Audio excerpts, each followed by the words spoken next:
যেসব দরিদ্র মানুষকে আপনি অলস মনে করেন তারা আসলে অলস নয়, তাদের মস্তিষ্ক ক্লান্ত।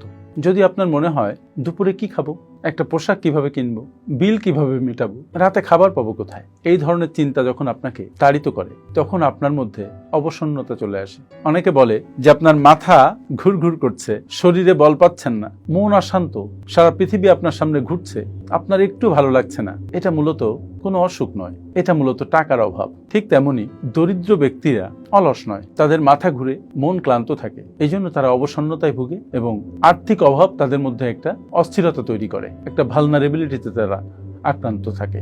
এই অবস্থায় তাদের মস্তিষ্কের ফোকাস সংকুচিত হয়ে যায়, তারা শুধু দিনের চিন্তা করতে থাকে, তারা ভবিষ্যতের কোনো প্ল্যান করতে পারে না।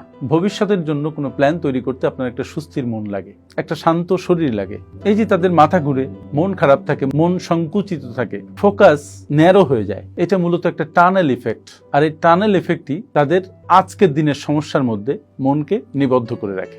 ভবিষ্যতের যে পরিকল্পনা, যেটা একটু আগে বলছিলাম, সেই পরিকল্পনা করার সুযোগ তারা পায় না, সুযোগ আলটিমেটলি কমে আসে। এবং সেজন্য অর্থের অভাব শুধু কিন্তু আর্থিক সমস্যা নয়, এটা মূলত মানসিক চাপেরও অনেক বড় একটা কারণ। তাই কাউকে লেজি ভাবার আগে অন্তত এটা চিন্তা করো যে সে হয়তো ওই টানেলের মধ্যেই আটকা পড়ে আছে, সেখানে পড়ে ছটফট করছে, সে বের হতে পারছে না। আমাদের সমাজে দারিদ্র্যের সংখ্যা দিন দিন বাড়ছে।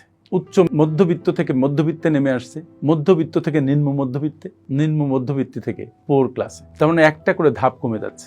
লক্ষ লক্ষ মানুষ নতুন করে দারিদ্র সীমার মধ্যে ঢুকেছে। আর এই দারিদ্র তাদের মন মানসিকতাকে নষ্ট করছে, মনের সুখকে নষ্ট করছে, তাদের মস্তিষ্ককে ক্লান্ত করে ফেলছে।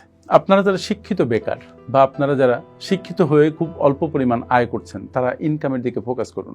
সামনে যে সময় আসছে, আমার মনে হয় সেই সময় আরো খারাপ। এই সময়ে শুধু তারাই টিকে থাকবে যারা পরিশ্রমী এবং যারা প্ল্যান করে সামনে এগোতে পারে, যারা মিনিমালিস্ট। কিছু মানুষ সবসময় সমাজে টিকে থাকে যারা অবৈধভাবে প্রচুর টাকা ইনকাম করে, তাদের খরচের জায়গা থাকে না, কিন্তু ওদের সংখ্যা অল্প। এই যে নতুন দরিদ্র, এদের সংখ্যা আমাদের সমাজে অনেক বেশি। সুতরাং তাদের আবারও বলি যে মিনিমালিস্ট একটা লাইফ লিড করা দরকার। তাদের প্রত্যেকটা পয়সা গুনে গুনে খরচ করা দরকার, হিসেব করে খরচ করা দরকার। তাদের ব্র্যান্ডের আসক্তিতে না পড়া উচিত, তাদের টাকা সংক্রান্ত জ্ঞান অর্জন করা উচিত। আমার সাথে এতক্ষণ থাকার জন্য ধন্যবাদ।